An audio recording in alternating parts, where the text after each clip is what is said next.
hidden with himself, keeps the treasure of Hari Bhakti hidden with himself. But his unalloyed devotees, he bestows them with transcendental body like himself.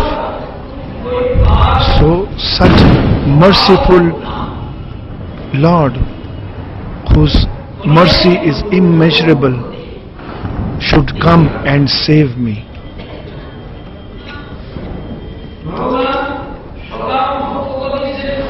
Lord is worshipable by the people who have desires and the desireless devotees both.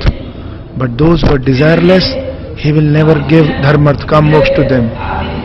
Why? Because he is unalloyed and innocent.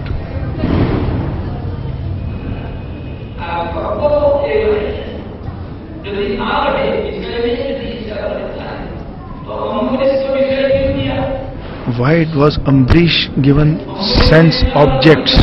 He was a very rich man, rich king. He was a devotee as well. But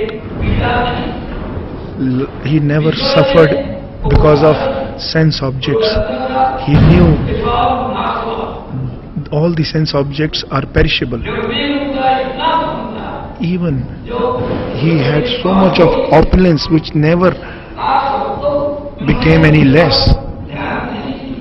But he never paid any attention towards the opulence. On the other hand, all these outwardly acts, he got it organized through his officers. But he himself always did Hari Bhajan with all his senses.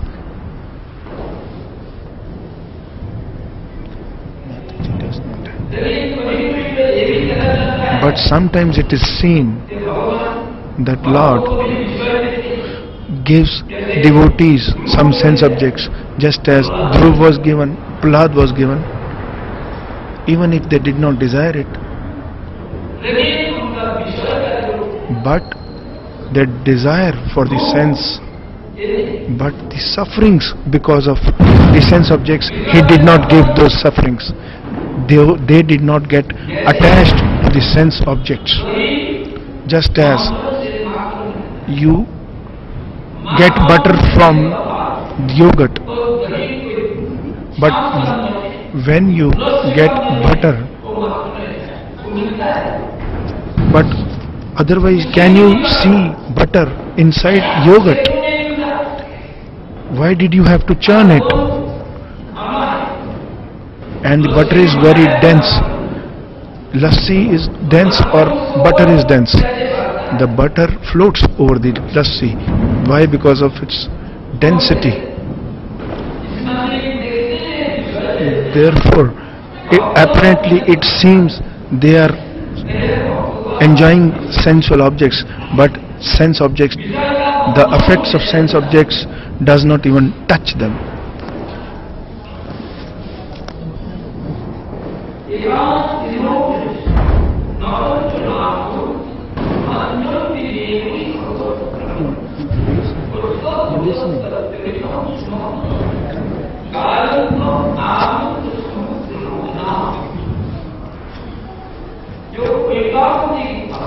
Those unalloyed devotees,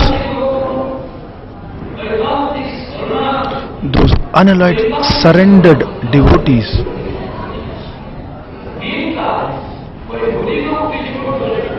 those who do not have their hearts fixed in Hari Bhakti, anything other than Hari Bhakti. Just as if I point the book towards this, where is it touching? Those who are unalloyed devotees, they are always fixed towards Supreme Lord. They will not go here and there. House, friends, wife, children, sense objects, nothing will touch them. Only they are fixed in Hari Bhakti. Those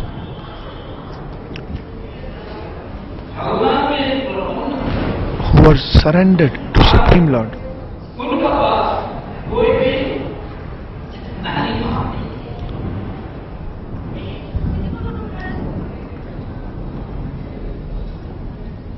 उनको क्या होता है?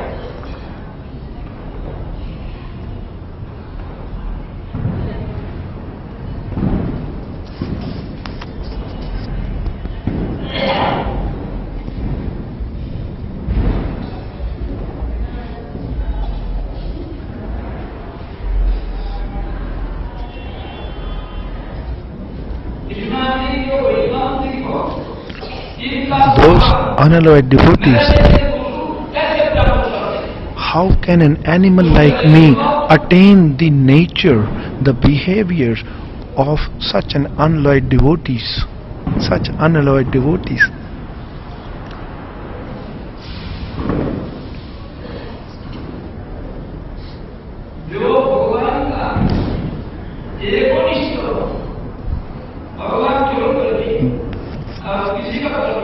The devotees who have one-pointed devotion to Lord. Rupa Goswami gave an example. Just there is a chatak bird. It always looks towards the cloud for quenching its thirst. It will never drink water from the well or the river. But if the cloud even gives lightning to the bird, and it may accept death from lightning, but it will never take anything other than water from the cloud. Such is the example of one-pointed devotion. One may die in devotion, but always be fixed towards Lord. So I pray unto Him.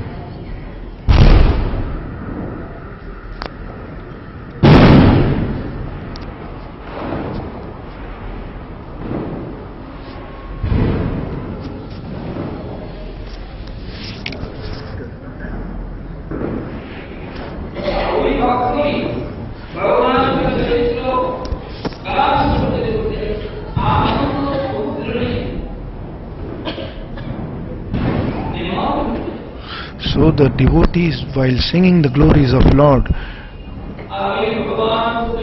immerse in the ocean of transcendental bliss.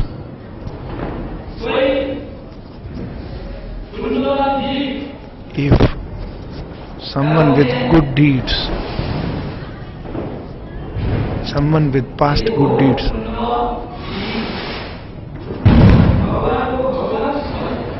but he does not consider Lord as Lord, Supreme Lord.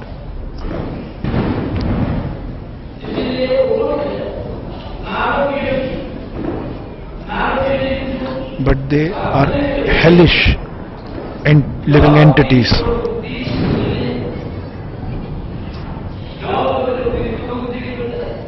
Those who consider Guru to be a human being and the waters of sacred places as ordinary water, they are hellish living entities. They are bound to go to hell. Why? It is the nature to understand the Supreme Lord's nature is difficult and it is wonderful. And while chanting the glories, they immerse in the transcendental, in the ocean of transcendental bliss.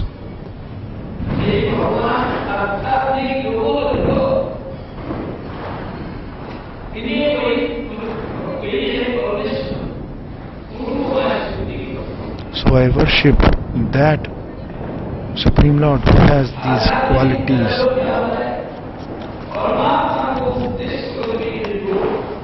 The yoga which is performed by considering Paramatma as the supreme goal, that is Bhakti Yoga. Only Supreme Lord is attainable through Bhakti Yoga. Lord instructed Uddhava, no one can attain me through yoga, the process of yoga. not even through knowledge, not even religion, the practice of religion mentioned in the scriptures, religion, not even by practicing religion mentioned in scriptures. How can you attain me? Only by unalloyed, pure devotion unto me, one can attain me. This is what Supreme Lord instructed Uddhava.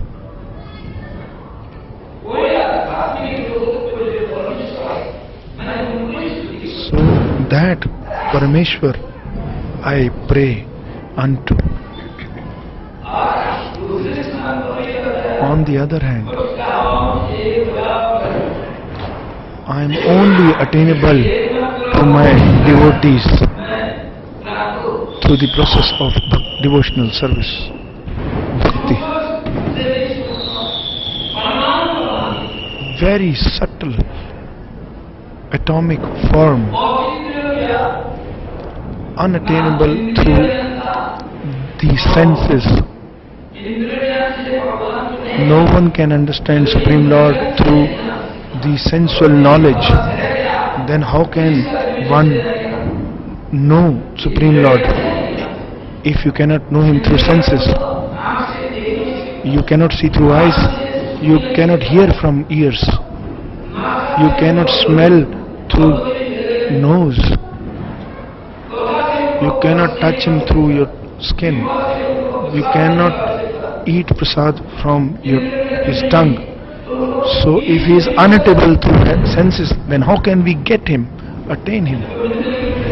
Is there a process to attain Him? What is the process?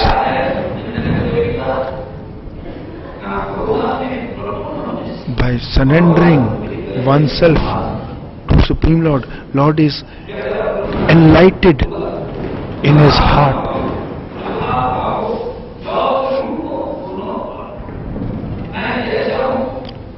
How am I? What is my nature? What is my quality? Activity? You can only understand by my grace. Only if Lord can make someone understand, then one can understand Lord. Lord Chaitanya repeated it many times in Chaitanya Charitamrita. Who can? If He does not want anyone to understand Him, no one can understand Him. There was an engineer. If no one can understand Lord, then all the desires to attain Lord, is it useless?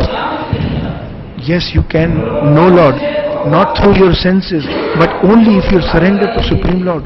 The Lord, by His grace, makes Him available to the devotee. Thus, Govind was illiterate, ignorant, but he was Shudra by his birth. How did he know God? How did gopis know God? The learned scholars failed to understand God, but illiterate gopis could understand. The Yajnik Brahmanis could understand Lord, but the Brahmins, learned Brahmins, could not know Him.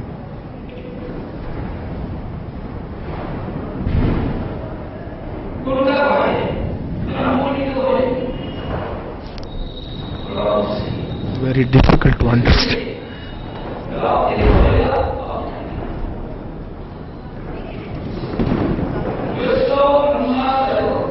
Deva, Veda,